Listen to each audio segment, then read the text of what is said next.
തൃശൂർ അതിരപ്പള്ളി വൈശ്ശേരിയിലേക്ക് വീണ്ടും കാട്ടാനകൾ എത്തുന്നു എന്ന റിപ്പോർട്ടാണ്. ഏഴാറ്റുമുഖം പുഴക്കരയിൽ നിന്നുള്ള ആനകൾ പുഴക്കരയിലൂടെ അതിരപ്പള്ളി പ്രദേശത്തേക്ക് എത്തിയിരിക്കുന്നു.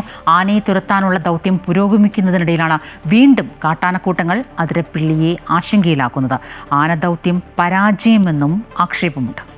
കഴിഞ്ഞ മാസമാണ് അതിരപ്പള്ളി വൈശ്ശേരിയിൽ കാട്ടാനാക്രമണത്തിൽ 65കാരൻ കൊല്ലപ്പെട്ടത്. കൃഷിയിടത്തിലെത്തിയ കാട്ടാന മോഹനനെ കൊലപ്പെടുത്തുകയായിരുന്നു. കഴിഞ്ഞ 5 വർഷത്തിനിടെ അതിരപ്പള്ളി മേഖലയിൽ കാട്ടാനക്കലിയിൽ ജീവൻ നഷ്ടപ്പെട്ടത് 10ഓളം പേർക്കാണ്.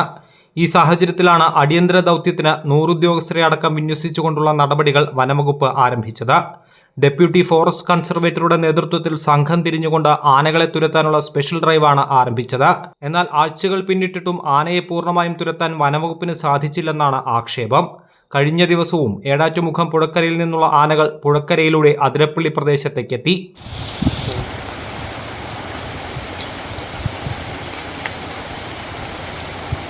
ആനദൗത്യം പരാജയമാണെന്ന പരാതി ഉയരുന്നുണ്ട്. ആനകളെ പൂർണ്ണമായി തുരത്താനുള്ള നടപടികൾ വനംവകുപ്പിന്റെ ഭാഗത്തു നിന്നും ഉണ്ടാകുന്നില്ലെന്നാണ് നാട്ടുകാരുടെ പരാതി. ജനവാസ മേഖലയിലേക്ക് ആനകളെത്തുന്നത് പൂർണ്ണമായി തടഞ്ഞാൽ മാത്രമേ ജനങ്ങളുടെ ജീവനും സ്വത്തിനും സുരക്ഷിതത്വം ലഭിക്കുകയുള്ളൂ എന്ന് നാട്ടുകാർ ഒന്നടങ്കം പറയുകയാണ്. അമൃത ന്യൂസ്, തൃശൂർ.